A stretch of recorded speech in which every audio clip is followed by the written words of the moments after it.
Assalamualaikum warahmatullahi wabarakatuh.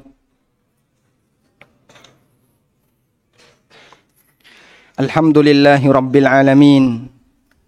Alladhi hadana lihadha wa ma kunna linahtadiya lawla an hadana Allah.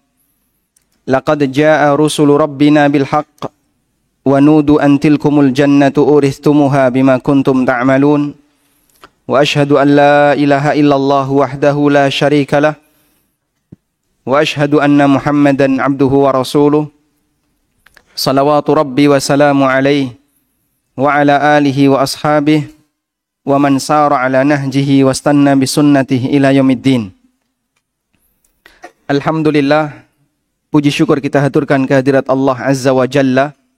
Di kesempatan malam hari ini kita bisa berkumpul bersama dalam rangka untuk duduk di majelis ilmu, menyambung amal ibadah dengan amal ibadah berikutnya. Seusai kita sholat maghrib, kita berzikir, kemudian kita belajar, kemudian nanti akan disambung dengan sholat isya. Semoga ini bagian dari bentuk ar-ribat, ribatul khair bil khair, menyambung kebaikan dengan kebaikan. Rasulullah sallallahu alaihi wasallam bersabda, ala adullukum ala ma tamhu bihil khataya wa tarfa'u bihil darajat. Beliau sampaikan kepada para sahabat, maukah kutunjukkan kepada kalian amalan yang bisa menghapus dosa dan meningkatkan derajat? Para sahabat mengatakan, bala ya Rasulullah, tentu ya Rasulullah. Kemudian beliau sallallahu alaihi wasallam bersabda, isbaghul wudu'i 'alal makarih wa kathratul khuta ilal masajid wa intidharus salati ba'das salah. Yang pertama adalah menyempurnakan wudu meskipun dalam kondisi enggak nyaman. Barangkali ada gatal di tangan, ada yang luka di salah satu anggota wudu, tapi kita tetap berusaha untuk menyempurnakannya. Wa kathratul khuta ilal masajid, jalan kaki menuju masjid. Wa intidharus salati ba'das salah, dan menunggu salat setelah salat. Yang dimaksud adalah kita salat qabliyah atau salat tahiyatul masjid, kemudian menunggu datangnya salat wajib. Nabi sallallahu alaihi wasallam kemudian di akhir hadis beliau mengatakan, fadzalikumur ribat. Itu adalah ikatan-ikatan kebaikan. Sehingga ketika seorang muslim menyambung antara satu ketaatan dengan ketaatan yang lain, dan dia menahan diri, tidak melakukan aktivitas duniawi, tidak melakukan aktivitas yang sifatnya mubah, atau aktivitas yang tidak ada kaitannya dengan ibadah, tapi dia sambung antara satu ibadah dengan ibadah berikutnya. Ini disebut dengan istilah apa tadi? Ar-ribat, mengikat kebaikan dengan kebaikan yang lain. Dan kita berharap semoga kegiatan kita dengan melaksanakan kajian setelah maghrib sampai isya bagian dari ribat. Beda ketika orang keluar masjid, suasana fisiknya beda dengan orang yang duduk di dalam masjid. Mohon maaf ya, nahan ngentut dalam hal ini bisa jadi bernilai pahala. Karena mungkin ketika kita keluar masjid, suasana badan kita dibuat plong gitu ya, mau ngentut kapanpun bebas. Tapi ketika kita di dalam masjid, kita tahan diri biar nggak batal, sehingga nanti bisa nyambung dari maghrib sampai isya. Dan walhamdulillah, Allah subhanahu wa ta'ala berikan kita kesempatan untuk sadar mau belajar. Semoga kegiatan semacam ini terus kita lakukan istiqamah sampai akhir hayat. Tayyib, ini dominan yang hadir adalah tulabul ma'had wa ba'dukum minal mujtama'at. Sebagian besar para santri ya. Kemudian yang lain adalah dari kaum muslimin warga sekitar. Marhaban bitullabil ilmi, selamat datang bagi para orang yang ingin belajar ilmu agama. Semoga Allah subhanahu wa ta'ala memberkahi setiap kegiatan kita. Allah subhanahu wa ta'ala berfirman, tatajafa junubuhum 'anil madaji'i yad'una rabbahum raghadan wa rahaba. Yad'una rabbahum khaufan wa tama'a. wa mimma razaqnahum yunfiqun. Lambung mereka jauh dari tempat tidur. Mereka isi dengan ibadah, khaufan wa tama'a, dipenuhi dengan rasa takut dan rasa harap. Anas bin Malik radhiyallahu anhu mengatakan, humul ladzina ya'budunallaha bainal maghribi wal isya. Mereka adalah orang yang beribadah kepada Allah antara maghrib sampai isya. Dan kita belajar bersama di sini, berharap semoga bagian dari itu. Tayyib. Jamaah dimuliakan Allah Subhanahu wa taala, di kesempatan kali ini saya hanya akan menyampaikan sebuah kisah yang semoga kisah ini bisa semakin memotivasi kita untuk semakin rajin belajar dan serius belajar, terutama yang masih berusia muda, yang masih berusia sekolah, baik di usia mutawassithah, SMP, atau yang usia tsanawiyah, yang SMA, atau yang di atasnya. Qala Ibnu Battal rahimahullah. Ibnu Battal menyampaikan sebuah kisah dalam syarah beliau untuk Sahih Bukhari. Syarah Ibnu Battal untuk Sahih Bukhari ini banyak dikutip oleh Al-Hafidh Ibnu Hajar dalam Fathul Bari.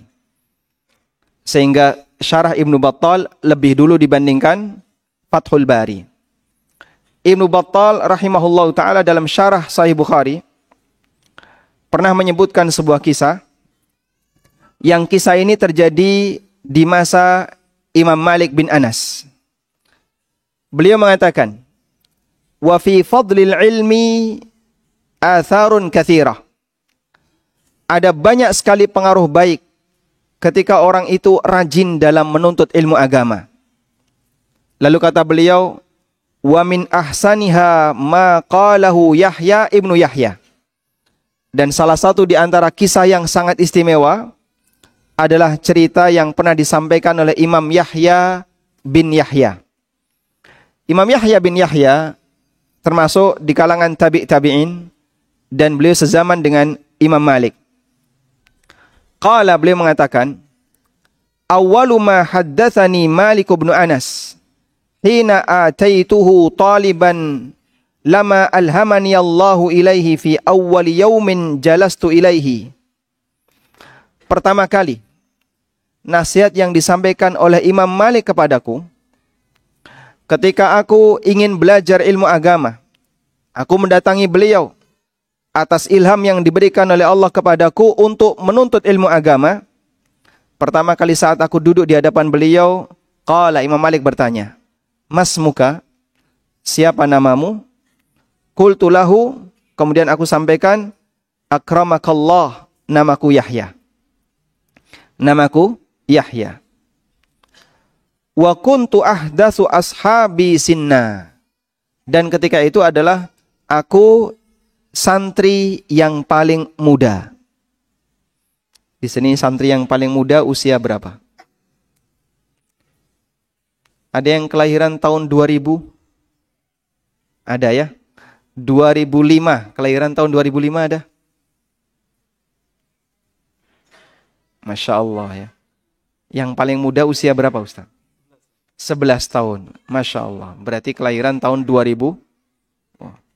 2010-2011. Jauh sekali dengan usia kita. Subhanallah.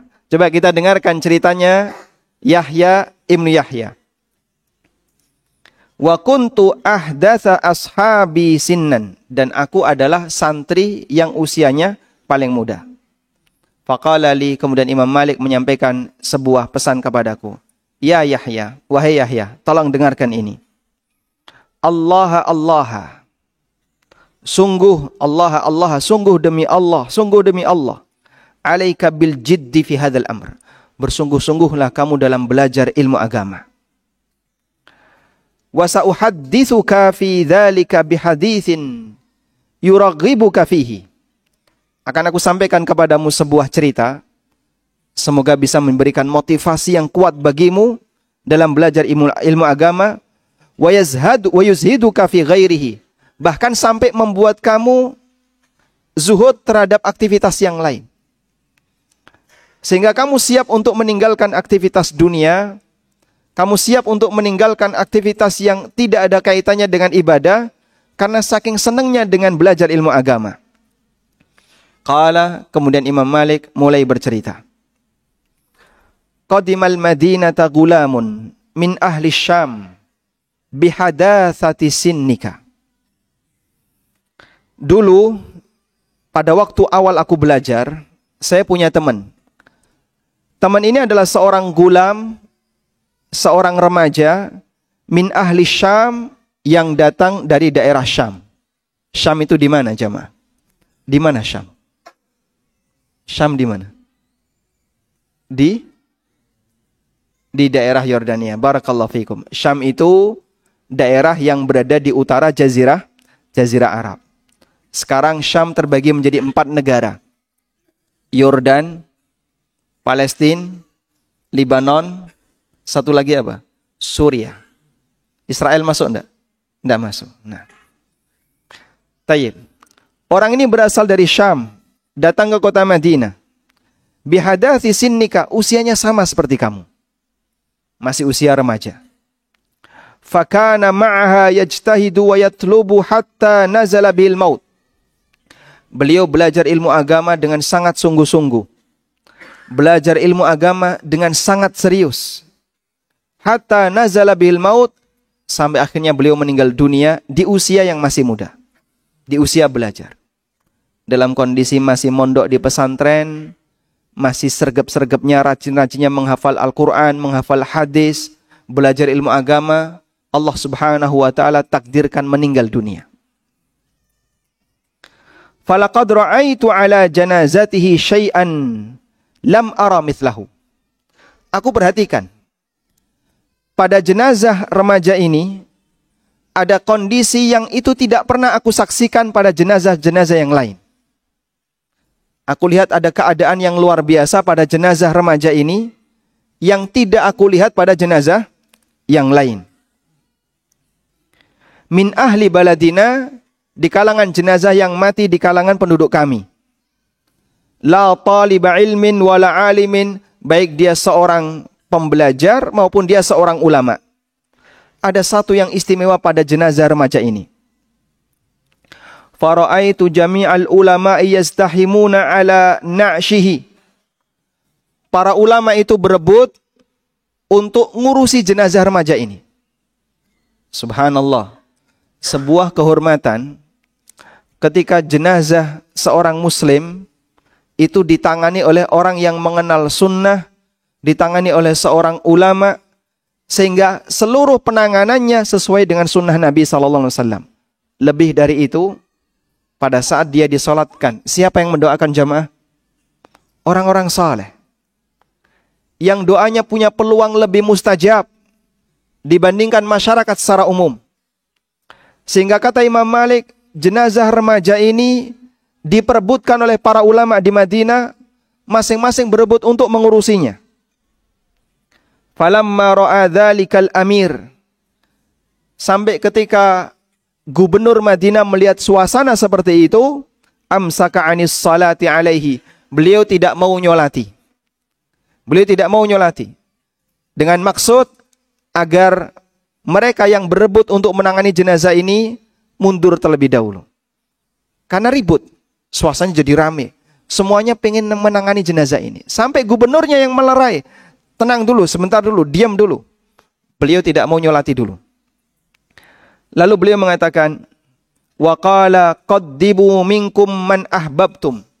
Sekarang tunjuk siapa di antara kalian yang kalian anggap paling layak untuk menangani jenazah ini. Faqaddama ahlul ilmi. Kemudian mereka pun mendahulukan beberapa ulama senior, di antaranya adalah Rabi'atul Ra'yi. Siapa beliau? Gurunya Imam Malik, Rabi'ah Ar-Ra'yi. Sampai akhirnya mereka menunjuk Rabi'atul Ra'yi sebagai ketua yang memimpin penanganan jenazah tersebut. Kemudian setelah selesai disolati, selesai ditangani, selesai disolati, thumma nahadha bihi ila qabrihi. Akhirnya mereka pun bangkit dan mengantarkan jenazah ini ke makamnya. Qala Malikun, kata Imam Malik, fa'alhadahu fi qabrihi Rabi'ah wa Zaid ibnu Aslam wa Yahya ibnu Sa'id wa ibnu Shihab. Subhanallah. Orang ini yang menggali kuburannya dan yang memasukkan jenazahnya ke dalam liang lahatnya adalah kibar-kibar di antara para ulama, gunung-gunung dalam masalah hadis. Rabi'atul Ra'yi, Zaid bin Aslam, Yahya bin Sa'id, dan Ibnu Shihab Az-Zuhri. Yang memasukkan jenazah remaja ini, subhanallah. Dia belum menjadi tokoh. Dia masih remaja. Baru dalam tahapan belajar. Meninggal dunia di saat mondok, di saat belajar. Yang memasukkan jenazahnya ulama-ulama kibar. Jibal dalam masalah ilmu, gunung dalam masalah ilmu. Rabi'atul Ra'yi, Yahya bin Sa'id, Ibnu Shihab Az-Zuhri, dan Zaid bin Aslam. Ini ulama-ulama kibar, dan mereka adalah tabi'in. Di antara mereka adalah Ibnu Shihab, tabi'in. Kemudian Zaid bin Aslam juga tabi'in. Wa aqrabun nasi ilaihim Muhammad ibnul Mundhir wa Safwan ibnu Sulaim wa Abu Hazim wa ashbahuhum. Sementara orang-orang yang berada di barisan depan yang paling dekat dengan liang lahatnya adalah ulama-ulama besar di kalangan Madinah. Di antara mereka adalah Muhammad ibnul Mundhir, Safwan bin Sulaim, Abu Hazim. Abu Hazim termasuk di antara ulama hadis yang sangat terkenal. Wa ashbahuhum, dan ulama-ulama setingkat mereka. Subhanallah. Kata Imam Malik, baru kali ini saya melihat ada jenazah yang para ulama berebut untuk menanganinya. Wa banal labin ala lahdihi Rabi'ah wa haula'i kulluhum yatanawaluna labin. Sementara yang menyusun tutup jenazah. Ya. Jazakallahu khairan, masyaallah. Sementara yang menyusun tutup jenazah di liang lahat.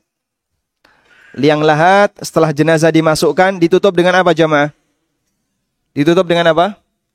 Dengan batu. Dengan batu yang bentuknya lempeng ya. Atau biasanya kalau di tempat kita ada yang menggunakan bambu yang disusun. Yang memasukkannya Rabi'atul Ra'yi, dan yang ngasih adalah para ulama yang berada di sekitarnya. Sudah selesai sampai di sini prosesi pemakaman jenazah. Imam Malik melanjutkan ceritanya. Ada kejadian yang luar biasa setelah itu. Qala Malikun, kata Imam Malik, falamma kana al-yawm ats-tsalits, ketika di hari yang ketiga pasca pemakaman, min yaumi dafnihi, setelah pemakaman, di hari yang ketiga, ra'ahu rajulun min khiyari ahli baladina, ada salah satu di antara ulama Madinah yang bermimpi bertemu dengan beliau. Bertemu dengan orang yang sudah meninggal, bisa atau tidak jamaah? Bisa. Dan para ulama mengakui hal itu. Sehingga seorang muslim, orang yang masih hidup, memungkinkan untuk bertemu dengan orang yang meninggal dunia, bertemu rohnya di alam mimpi. Sesuai dengan apa yang dikehendaki oleh Allah Subhanahu wa taala. Sebagaimana dulu pernah terjadi pada sebagian sahabat, yang mereka yang sudah meninggal dunia bertemu dengan orang yang masih hidup tapi di alam mimpi. Orang ini melihat pemuda tadi di alam mimpi. Fi ahsani surati ghulamin, dengan wajah yang sangat tampan. Menjadi seorang remaja yang sangat bagus untuk dilihat. Amrot, dalam kondisi amrot. Tahu remaja amrot? Belum punya jenggot, kumis belum tumbuh, sehingga ketika kelihatan lebih mirip seperti wanita, padahal dia seorang remaja laki-laki, cakep untuk dipandang. Fi ahsani surati ghulamin amrad, dengan wajah yang sangat tampan, yang sangat cakep untuk dilihat. Alaihi bayadun, dia memakai kain putih. Muta'ammimun bi'imamati khadra, memakai imamah yang berwarna hijau. Masya Allah, orang ini ketemu dengan pemuda tadi dalam posisi dandan. Menggunakan jubah warna putih, pakaian warna putih, dan menggunakan imamah berwarna hijau. Wa tahtahu farasun ashab. Dan dia menunggangi kuda yang cepat. Nazilun minas sama, turun dari langit. Faka'annahu kana ya'tihi qasida. Seolah-olah dia sengaja ingin menjumpai orang ini ketika turun dari langit. Tapi ini di mana jamaah? Di alam mimpi. Dan ketika terjadi di alam mimpi, mungkin saja ada kejadian-kejadian aneh yang dilihat. Wa yusallimu alaihi, kemudian memberikan salam kepada orang yang dijumpainya ini. Seorang ulama yang dijumpainya ini yang melihat dalam mimpi. Wa yaqul, kemudian remaja ini mengatakan, hadza ballaghani ilaihil ilmu. Kata beliau, inilah derajat yang Allah antarkan diriku disebabkan dengan ilmu. Allah kasih aku derajat seperti ini, kondisi seperti ini disebabkan dengan ilmu yang aku pelajari. Faqala lahu ar-rajul, wa mal ladzi balaghaka ilaihi.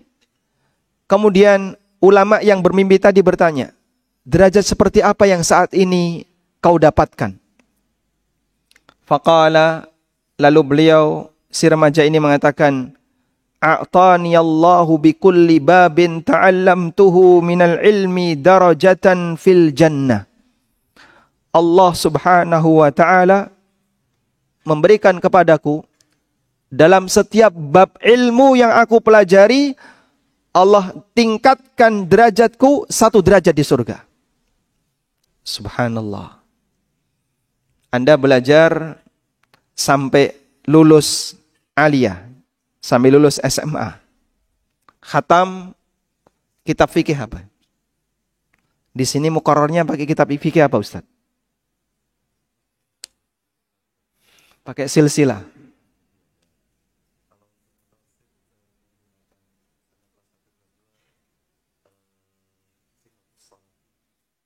Sifat salat Nabi, sifat salat di silsilah itu. Baik. Antum belajar banyak sekali bab. Bab salat, nanti juga bab puasa, nanti bab tentang ibadah-ibadah yang lain. Antum pelajari dalam 1 pelajaran fikih ibadah.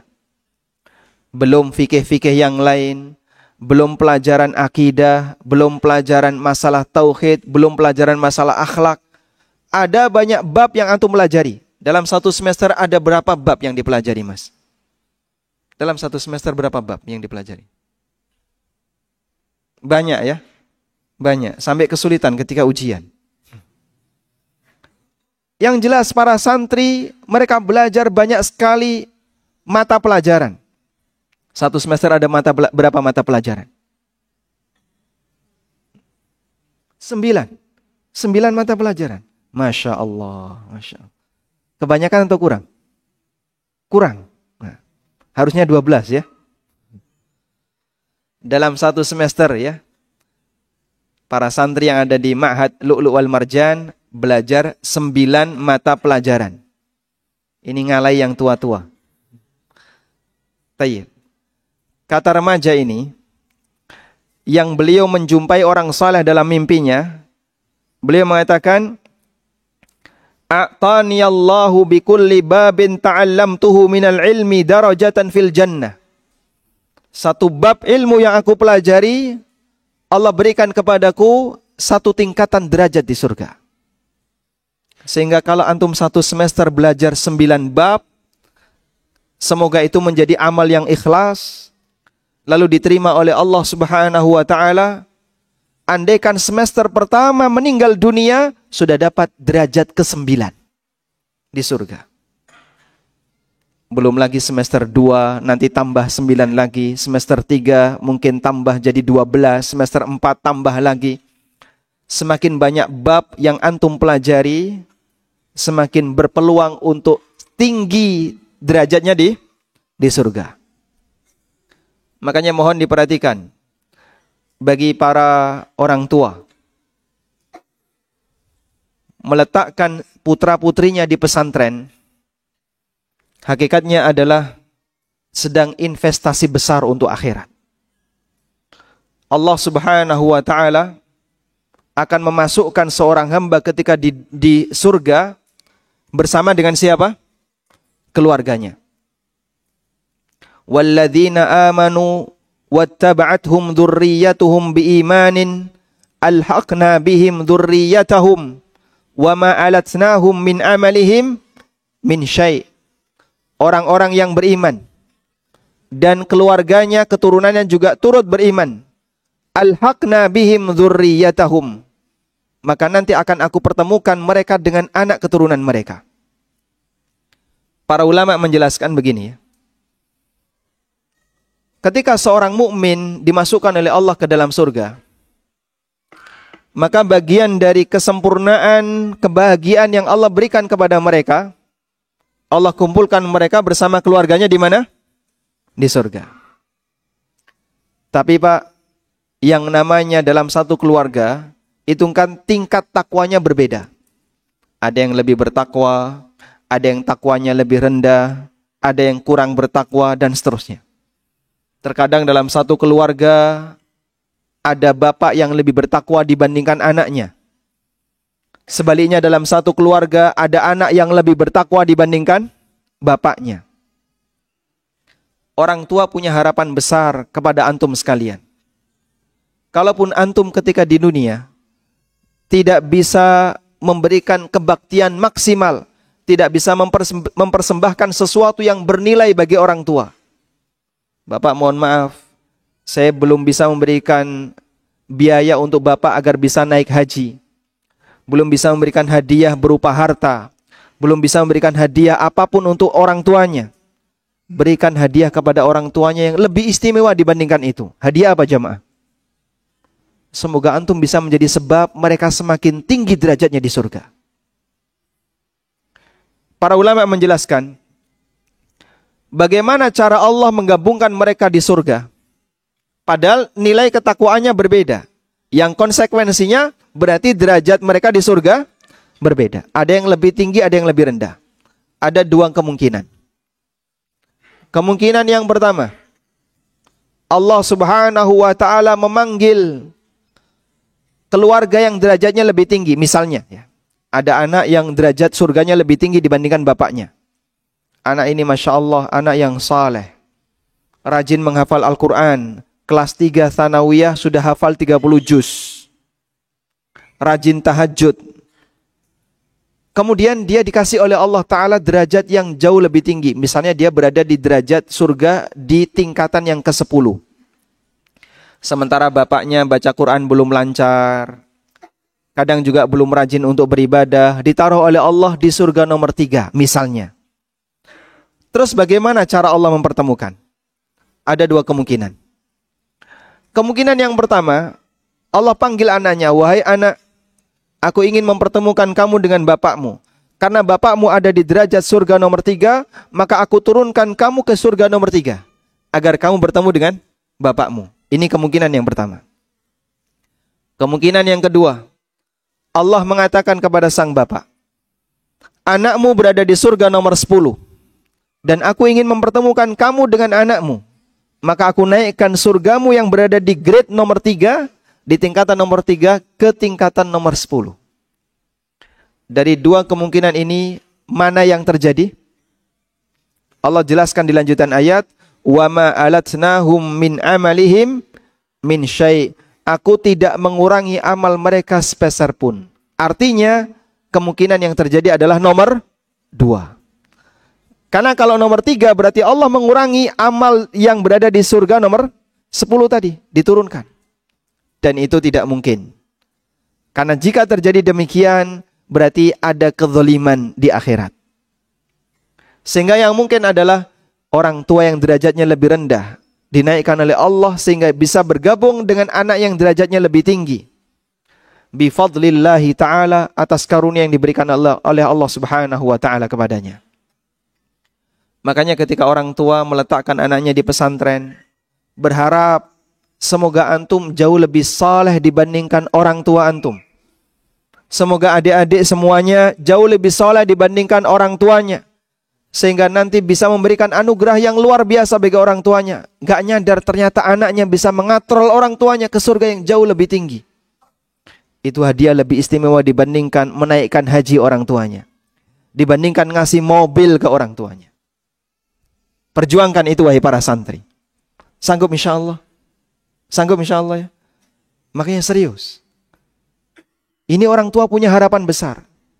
Semoga antum bisa lebih saleh dibandingkan mereka, sehingga nanti bisa menaikkan derajat orang tua di surga yang lebih tinggi tingkatannya. Kita kembalikan kepada cerita. Kita kembali ke cerita. Pemuda ini mengatakan, setiap satu bab ilmu yang aku pelajari, Allah naikkan aku derajatnya di surga. Lalu kata beliau, falam tablug bi ad-darajatu ila darajati ahli ilmi. Namun Allah Subhanahu wa taala belum memberikan aku hingga mencapai derajat para ulama. Derajatku masih di bawah derajatnya para ulama. Karena beliau masih talibul ilmi, belum jadi ulama, sudah meninggal. Beliau masih di taraf apa? Talibul ilmi, masih santri. Baru menuju untuk jadi ulama, sudah meninggal dunia. Sehingga Allah Subhanahu wa taala memberikan derajat kepadaku, namun belum sampai pada derajat ulama. Faqala Allah taala, kemudian Allah taala berfirman, zidu warathata anbiya'i faqad dhamintu ala nafsi annahu man mata wa huwa alimun bi sunnati wa sunnati au sunnati anbiya'i au talibun lidzalika an ajma'ahum fi darajatin wahidah. Lalu Allah berfirman memerintahkan kepada para malaikat, zidu warathata anbiya'i, tambahkan derajat untuk para ahli waris nabiku ini. Karena aku telah menjamin barang siapa yang mati sementara dia mempelajari sunnahku, dia mengenal sunnahku dan sunnah nabiku, atau dia orang yang sedang belajar ilmu agama, aku jamin an ajma'ahum fi darajatin wahidah, akan aku kumpulkan mereka di satu derajat yang sama. Subhanallah. Dia meninggal ketika masih santri, sehingga tidak bisa mencapai derajatnya ulama karena belum jadi ulama. Namun Allah dengan kemurahannya, Allah tambahkan derajatnya sehingga dia bisa satu derajat dengan para ulama. Fa'atani Rabbi hatta balagtu ila darajati ahli ilmi. Sehingga Allah memberikan kepadaku anugerah hingga aku bisa sampai di derajatnya para ulama. Wa laisa baini wa baina Rasulillah sallallahu alaihi wasallam illa darajatan. Dan tidak ada jarak antara aku dengan derajat Rasulullah sallallahu alaihi wasallam kecuali selisih 2 derajat. Masya Allah. Betapa tingginya derajatnya para ulama jamaah. Tidak ada jarak antara derajat dia dengan Rasulullah sallallahu alaihi wasallam selain selisih berapa? 2 derajat. Kemudian beliau sebutkan 2 derajat itu apa saja? Darajatun huwa fiha jalisun wa haulahun nabiyyuna kulluhum. Derajat yang tertinggi, Rasulullah sallallahu alaihi wasallam duduk sementara di sekitar beliau ada para nabi. Wa darajatun, dan derajat di bawahnya, jami'u ashabihi wa ashabin nabiyyin alladzina tabauhum, dan derajat di bawahnya adalah para sahabat Nabi dan para sahabat nabi-nabi sebelum beliau, nabi-nabi sebelum Nabi Muhammad sallallahu alaihi wasallam yang telah mengikuti mereka. Wa darajatun min ba'dihim fiha jami'u ahlil ilmi wa talabatihi, dan barulah derajat di bawahnya adalah para ulama dan orang-orang yang sedang belajar ilmu agama. Perjuangan ini terus akan kita lakukan. Antum tidak mungkin jadi seperti sahabat, karena mereka punya kemuliaan yang jauh lebih hebat dibandingkan generasi yang lainnya. Tapi minimal jaga kalau bisa mendapatkan derajat di bawahnya para sahabat. Derajatnya siapa itu? Al-ulama, yang mereka adalah warathatul anbiya, yang mereka adalah ahli warisnya para nabi. Fasayyaruni hatta istawattuhum. Kemudian mereka pun mempersilahkan aku untuk berada di derajat para ulama sampai aku berada di tengah mereka. Faqaluli, kemudian para ulama itu menyambut, marhaban, marhaban, selamat datang, selamat datang. Siwa mali indallahi minal mazid. Inilah apa yang aku dapatkan dari sisi Allah berupa tambahan. Faqala lahu rajul, wa ma laka indallahi minal mazid. Dan tambahan apa yang Allah berikan kepadamu. Tambahan apa yang Allah berikan kepadamu? Ada tambahan yang lain yang Allah mau berikan kepadaku yang belum beliau ceritakan. Kemudian ditanya oleh orang saleh yang bermimpi ini, tambahan apa yang Allah berikan kepadamu? Faqala, lalu remaja ini mengatakan, wa'adani ayyahsyuran nabiyyina kullahum kama ra'aituhum fi zumratin wahidah. Allah menjanjikan aku kalau aku akan dikumpulkan bersama para nabi dalam satu rombongan. Masya Allah. Allah janjikan kepada remaja ini. Ini masih di alam kubur ya. Belum terjadi kiamat. Nanti ketika terjadi kiamat, Allah janjikan aku akan dibangkitkan dan dikumpulkan bersama para nabi fi zumratin wahidah, dalam satu rombongan. Artinya ketika dikumpulkan bersama rombongan para nabi, tentu pasti akan mendapatkan jaminan keselamatan dari Allah Subhanahu wa ta'ala. Fayaqul, kemudian dia pun mengatakan, ya ma'syaral ulama, hadhihi jannati qad abahatha lakum wa hadha ridwani qad raditu lakum fala tadkhulul jannata hatta tatamannau wa tashfa'u. Fayaqulu, kemudian Allah berfirman, wahai para ulama, inilah surgaku.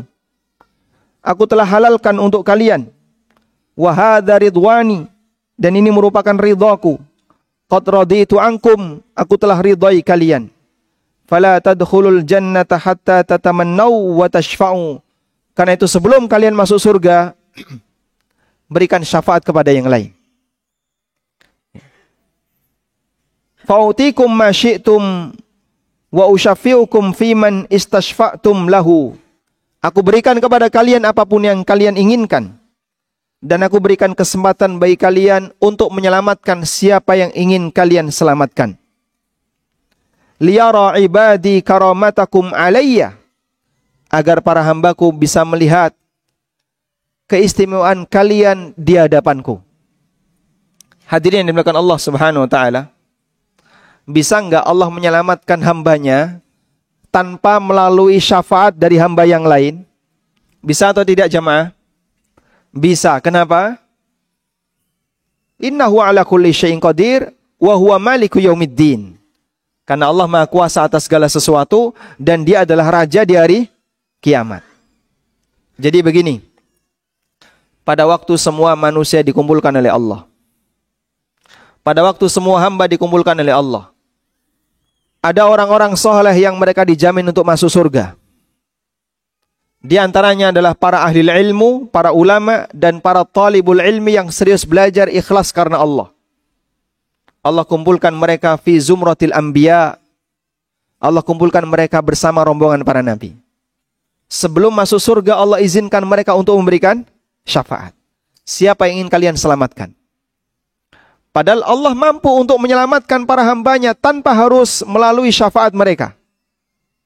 Maka apa fungsi syafaat? Fungsi syafaat adalah untuk menunjukkan keistimewaan orang yang memberi syafaat, biar dia semakin memberikan jasa kepada masyarakat. Karena itu dalam mimpi ini Allah Ta'ala menyatakan, liyara ibadi karamatakum alayya, agar para hambaku melihat nilai keistimewaan kalian di hadapanku. Wa manzilatakum indi, dan kedudukan kalian di hadapanku. Sehingga orang memandang para talibul ilmi adalah orang yang berjasa bagi yang lain. sebagaimana dulu ketika di dunia dia berjasa dengan menyebarkan kebaikan bagi umat, ketika di yaumil akhir Allah Subhanahu wa taala jadikan mereka bisa memberikan syafaat bagi yang lain sesuai dengan apa yang diizinkan oleh Allah taala untuk mereka. Sehingga jamaah yang dimuliakan Allah taala, semangat seperti ini perlu untuk dijaga. Kalau kita ingin mendapatkan derajat yang tinggi di sisi Allah Subhanahu wa taala. Karena seorang hamba ketika menjaga semangatnya untuk talibul ilmi, untuk belajar agama, untuk talabul ilmi, maka Allah Subhanahu wa taala akan memberikan banyak kebaikan baginya. Kemudian kata Imam Malik, "Falamma asbaha ar-rajulu haddatsa ahlal ilmi wa intashara khabaruhu bil Madinah." Di pagi harinya, orang yang bermimpi ini menceritakan kepada para ulama hingga kisah ini tersebar di kota Madinah. Qala Malikun, kata Imam Malik, kana bil Madinati aqwamun bada'u ma'ana fi talabi hadzal amr, thumma kafu anhu hatta sami'u hadzal hadits. Dulu di Madinah ada beberapa orang yang belajar ilmu agama, tapi dia mutung, pengen keluar dari pondok, pengen meninggalkan majelis ilmu, gak kuat dengan belajar ilmu, kok lama banget, sulit banget, susah untuk menghafalkan nahwu shorof, menghafalkan Al-Quran. Akhirnya dia mutung. Hatta sami'u hadzal hadits, sampai dia mendengar cerita ini. Falaqad raja'u ilaihi wa akhadhu bil hazmi. Lalu balik lagi untuk mondok dan semakin serius dalam belajar. Barangkali ada di antara santri yang merasa berat. Apa pelajaran paling berat di pondok? Pelajaran paling berat di pondok apa? Paling berat apa, Hanif? Matematika. Masya Allah. Masya Allah.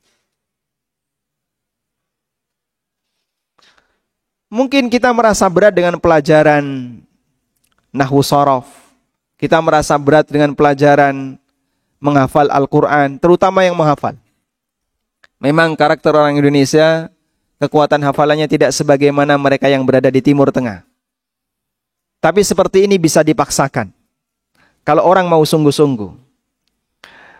Maka semangati diri dengan membaca cerita, membaca kisah. Kata Imam Malik, orang yang mutung belajar tadi, yang dia mulai futur, gak mau belajar, gak mau serius belajar, begitu mendengar cerita ini langsung balik lagi dan semakin serius belajar. Wahumul yauma min ulama ibaladina, dan sekarang mereka jadi ulama. Sehingga tidak heran barangkali ada di antara santri yang mungkin sudah mulai lemas belajar. Ingat baik-baik cerita ini. Ya meskipun ini cerita, insyaallah cerita ini sahih, disebutkan oleh Ibnu Battal dalam syarah Sahih Bukhari dari Imam Malik bin Anas sebagaimana yang tadi kita bacakan. Semoga bisa jadi motivasi. Dan mimpi yang saleh yang dialami oleh orang yang saleh ini bukan ngarang, dan bisa jadi sebuah realita Allah tampakkan dalam mimpi. Sehingga sebagai bentuk motivasi bagi para hambanya. Karena itu kata Ibnu Battal ketika beliau selesai menyebutkan cerita ini, ghaira anna fadlal ilmi innama huwa liman amila bihi wa nawa bi talabihi wajhallah. Tapi yang perlu diperhatikan, talibul ilmi yang sejati adalah yang belajar ilmu agama dengan niat kuat untuk bisa mengamalkannya dan ikhlas karena Allah Subhanahu wa taala. Imam Ahmad bin Hanbal rahimahullahu taala pernah ditanya, ayyul a'mali afdal? Amal apa yang paling agung, yang paling mulia? Apa jawab Imam Ahmad? Talabul ilmi afdalul a'mal liman sahhat niyatuhu. Dalam riwayat yang lain, talabul ilmi la ya'diluhu syai'un liman sahhat niyatuhu. Belajar ilmu agama adalah amal yang tidak ada tandingannya bagi orang yang niatnya lurus. Lalu beliau ditanya, wa ma sihhatun niyah? Lalu apa yang dimaksud dengan niat yang lurus ketika belajar? Kata beliau, ayyatawaddu'a lahu wa ayyarfa'al jahla min nafsihi wa an ghairi. Ada dua niat yang ikhlas ketika belajar agama, niat yang benar ketika belajar. Pertama, karena ingin tawadhu terhadap ilmu. Ilmu itu apa, Pak? Al-Quran dan Sunnah, firman Allah dan sabda Nabi, serta keterangan orang-orang saleh, para ulama di kalangan sahabat dan generasi setelahnya. Maka kita tawadhu dengan ucapan mereka. Dan yang kedua, dalam rangka untuk menghilangkan ketidaktahuan, kebodohan dari diri kita dan dari orang lain.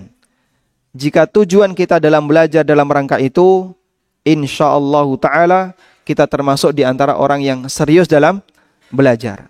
Kita mohon kepada Allah Subhanahu wa ta'ala, semoga Allah melimpahkan kita hidayah untuk lebih serius dalam belajar, bersungguh-sungguh dalam belajar, memanfaatkan kesempatan sebaik mungkin, terutama bagi para santri yang secara khusus belajar di ma'had, di pesantren.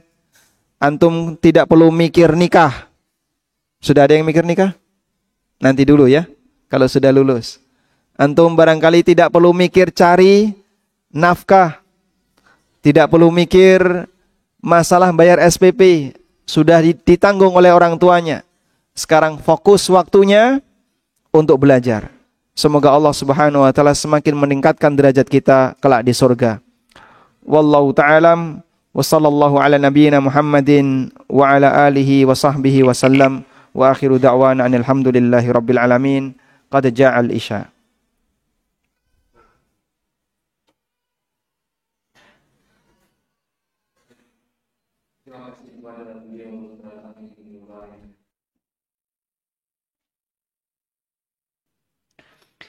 Alhamdulillah, wassalatu wassalamu ala rasulillah wa ala alihi wa sahbihi wa muwalah.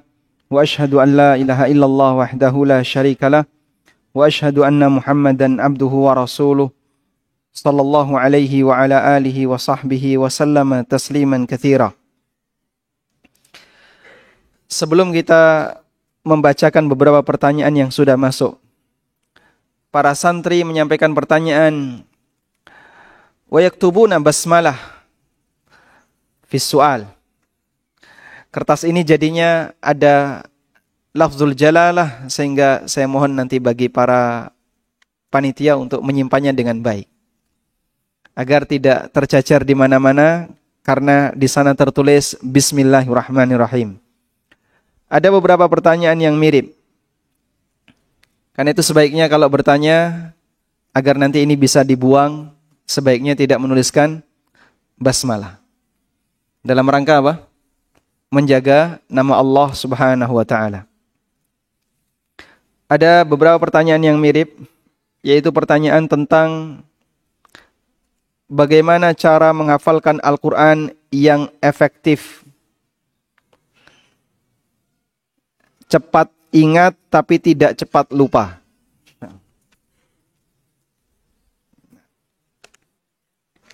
Tayyib. Jamaah dimuliakan Allah Subhanahu wa ta'ala.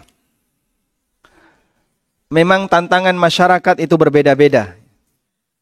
Bagi mereka yang punya banyak masalah, yang mikirnya sudah jauh dan panjang, mungkin ketika diminta untuk menghafalkan Al-Quran, tidak secepat dan sehebat orang yang masih di usia belia, yang belum banyak pikiran dan beban hidup.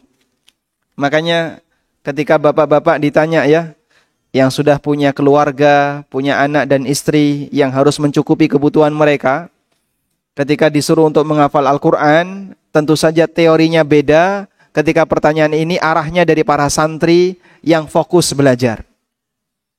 Para santri, coba yang kelas 1 mutawassithah.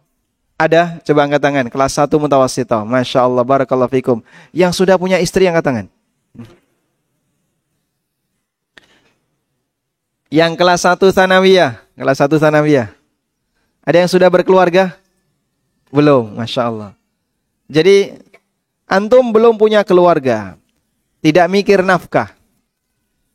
Sehingga suasana antum berbeda dengan mereka yang sudah punya keluarga, yang harus memikirkan nafkah, sudah punya banyak masalah dalam keluarga, banyak masalah di masyarakat dan seterusnya.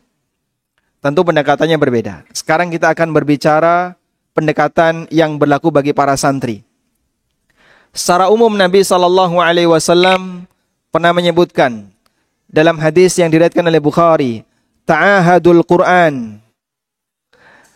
Bersungguh-sungguhlah untuk selalu mengulang hafalan Al-Quran. Ta'ahadul Quran, perhatikanlah hafalan Al-Quran.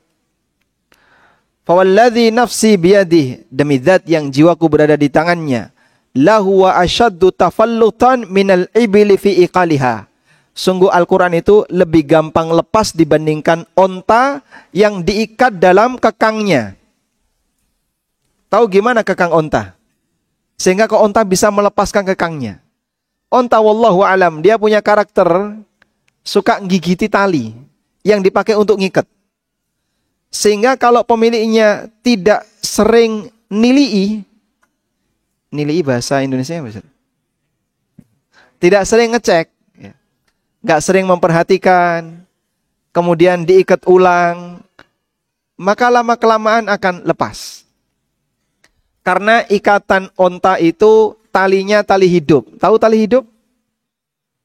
Ikut pramuka ya. Di sini pramuka atau HW? Hah? HW atau pramuka? Ada tali mati, ada tali hidup. Tahu tali hidup? Yang tinggal ditarik, lepas. Sama sebagaimana di masyarakat kita, sapi itu pakai tali hidup. Karena kalau pakai tali mati, sapi itu kan narik-narik. Sehingga kalau dibuat tali mati, dia akan ketarik semakin kencang, susah untuk dilepas. Padahal sapi ini kalau pagi dikeluarin, kalau malam dimasukkan ke kandang. Makanya talinya dibuat tali hidup. Onta juga seperti itu. Tapi karakter onta, dia suka gigiti tali ini. Nah, tali hidup kan seperti ini ya. Ditekuk gini, kemudian ada yang ngikat. Nah, ketika panjangnya itu ditarik, dia akan lepas. Onta seperti itu. Ini Syekh Abdul Razak menggambarkan tentang talinya onta itu dibuat tali hidup sehingga ontanya bisa narik. Kalau nggak sering untuk diperhatikan oleh pemiliknya, nggak sering dicek, maka dia akan lepas. Kata Rasulullah SAW, Quran lebih gampang lepas dibandingkan onta yang diikat. Makanya perlu untuk diapakan jemaah? Sering dikunjungi hafalannya. Mengunjungi hafalan itu dengan cara apa? Dengan cara murajaah. Sehingga perjuangan para ulama di masa silam yang mereka sudah punya hafalan, mereka murajaah hafalannya. Bukan karena kemudian mereka sudah punya hafalan lalu dibiarkan, kemudian mereka bertahan, Allah kasih karomah kepadanya, bukan. Tapi mereka menjaga itu.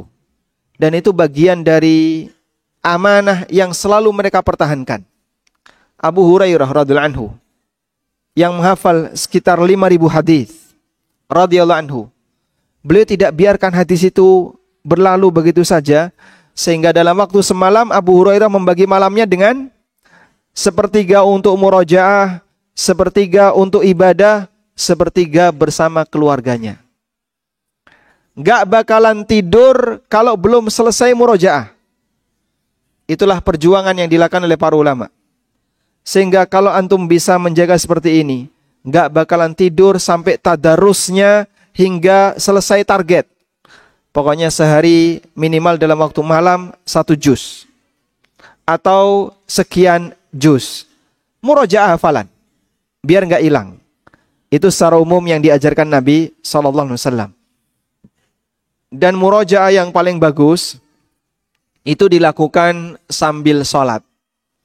Qiyamul lail kalau sanggup. Kalau nggak sanggup, selesai isya. Pelajaran terakhir sampai jam berapa? Pelajaran terakhir sampai jam berapa? Sampai jam 8. Misalnya sampai jam 8 malam. Di atas jam 8 malam boleh belajar sendiri-sendiri. Antum sholat sunnah 2 rakaat. Atau sholat witir sebelum tidur sambil membaca hafalan yang telah didapatkan. Murajaah. Itu bisa lebih menancap dalam batin. Tayyib. Kemudian, mengenai waktu menghafal, sebenarnya tidak ada batasan khusus. Namun Nabi SAW mendoakan keberkahan di waktu kapan jamaah? Di waktu pagi. Allahumma barik ummati fi bukuriha. Ya Allah, berkailah umatku di waktu paginya. Makanya belajar di waktu pagi hasilnya akan berbeda dengan mereka yang belajar di waktu yang lain. Manfaatkan di waktu pagi untuk menghafal, baik dengan cara menambah atau mengulang. Sudah? Kemudian Rasulullah sallallahu alaihi wasallam juga mengatakan, Ista'inu bil ghadwati war rauhah wa syai'im minad duljah. Gunakan sebaik mungkin waktu pagi dan sore, sehingga termasuk di antara waktu yang baik untuk kegiatan amal soleh adalah waktu sore. Wa syai'im minal duljah, dan sebagian waktu di malam hari. Maka antum bisa gunakan waktu sore, bisa untuk murojaah maupun menambah hafalan. Wa ala kullin, kesimpulannya, dalam masalah waktu kembali kepada masing-masing santri dan individu.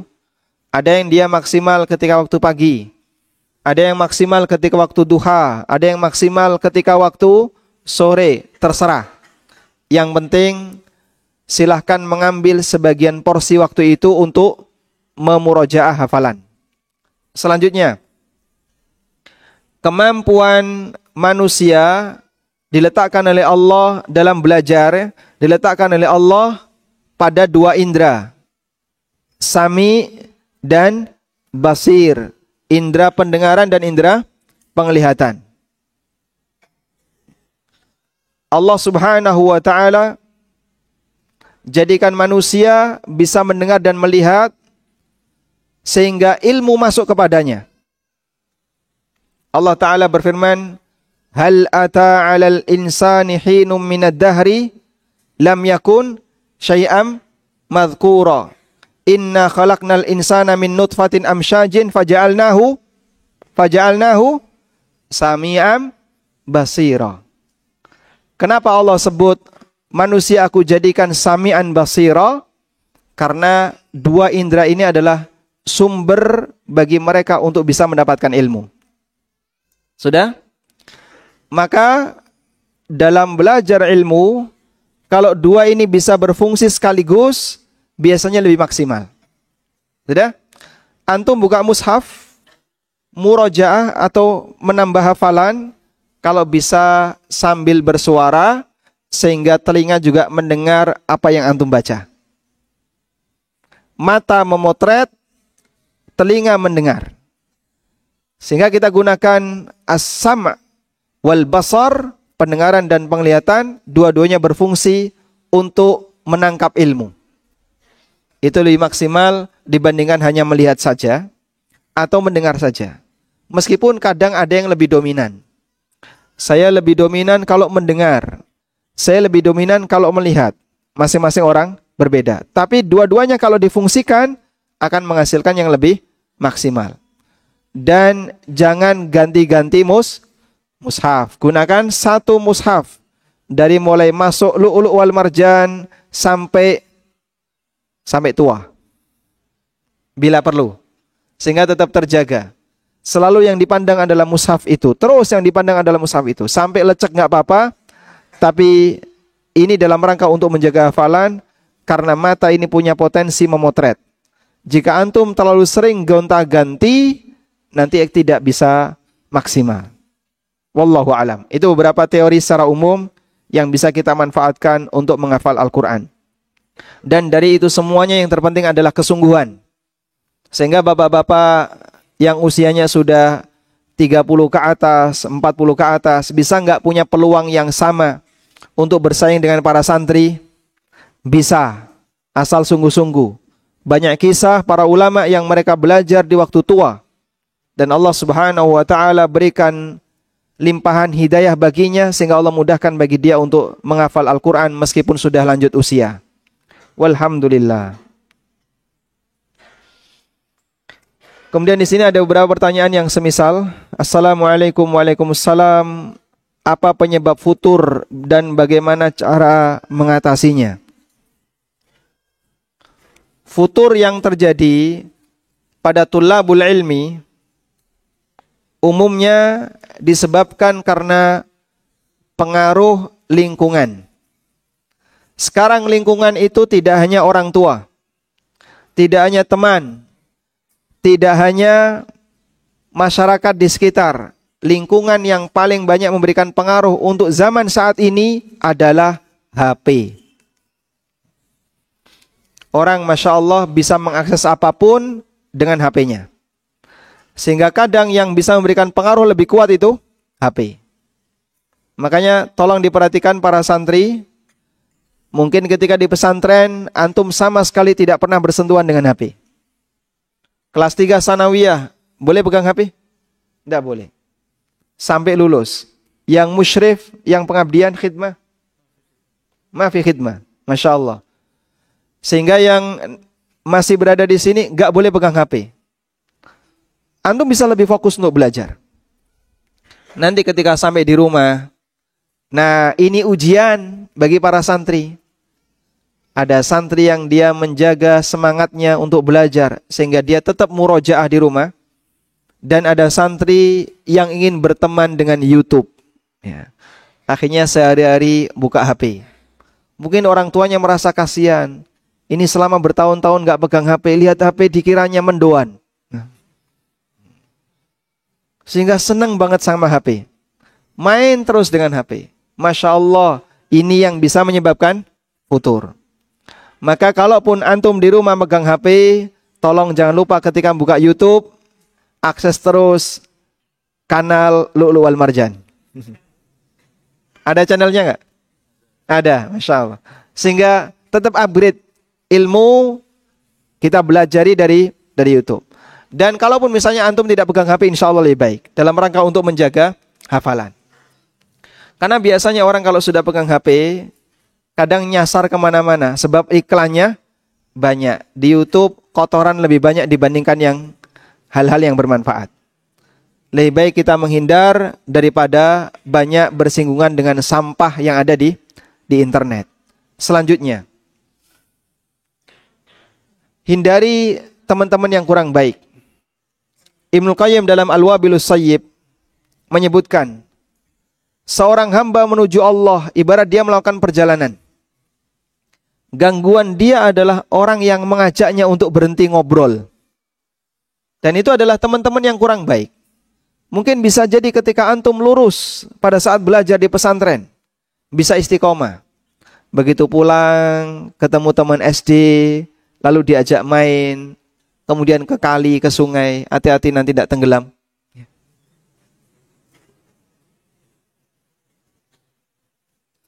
Dan jangan lupa untuk selalu berdoa kepada Allah.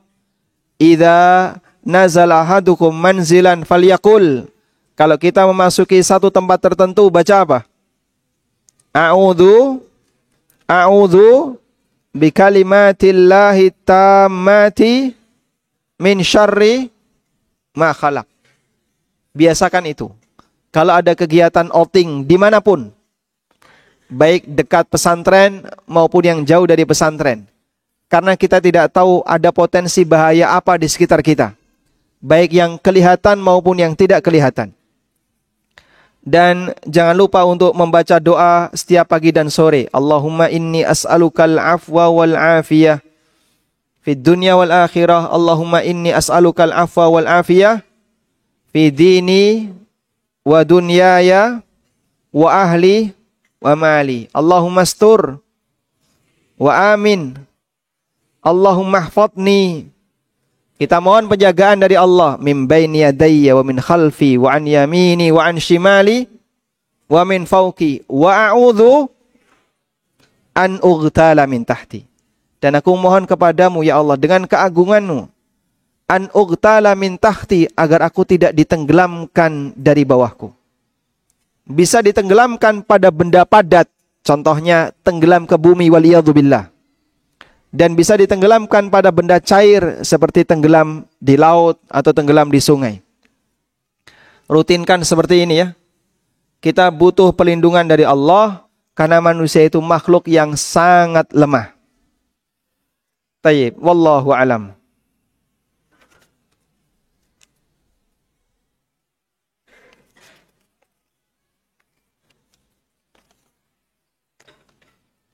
Masya Allah.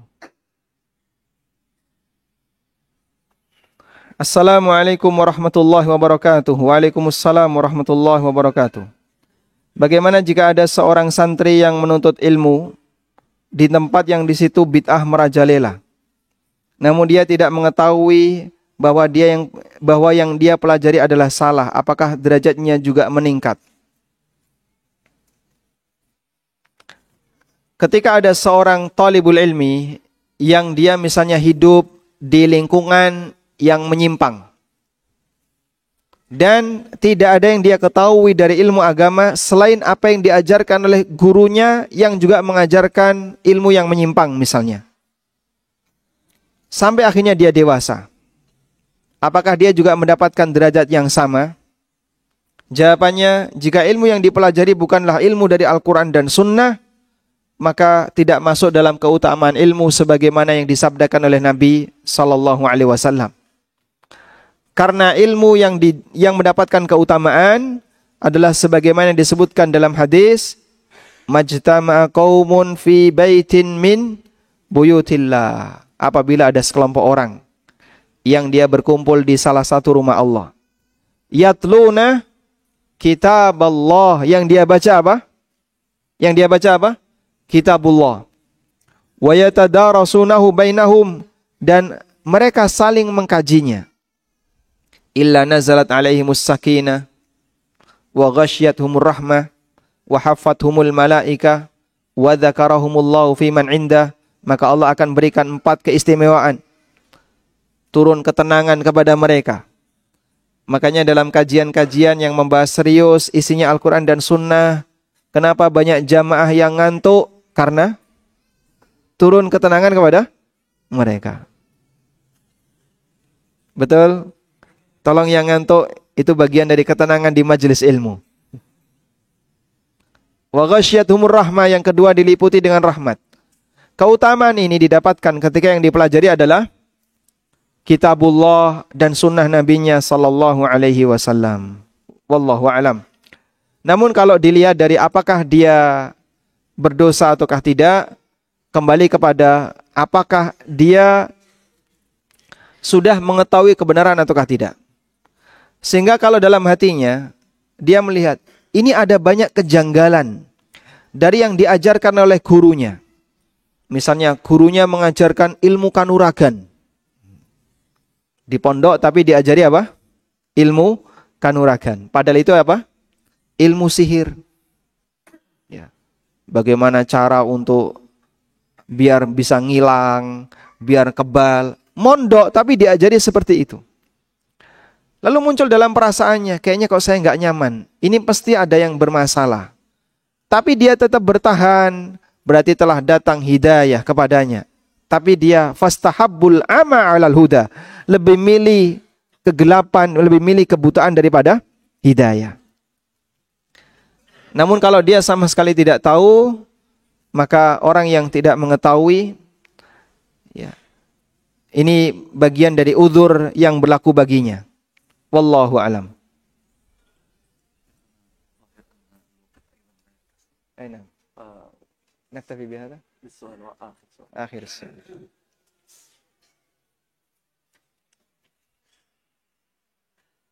Masya Allah.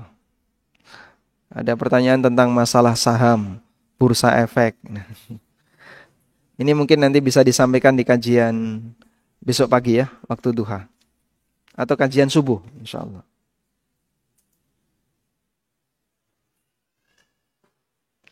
Assalamualaikum waalaikumsalam warahmatullah.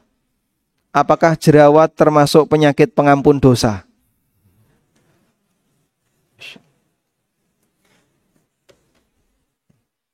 Apa yang membuat antum takut pakai jerawat? Nanti nggak laku, Ustaz. Ya. Rasulullah sallallahu alaihi wasallam menyebutkan, "Ma yusibul muslima min nasabin wala wasabin wala hammin wala ghammin wala ghammin wala hammin hatta syaukata yushakuha illa kaffarallahu bihi khatayahu."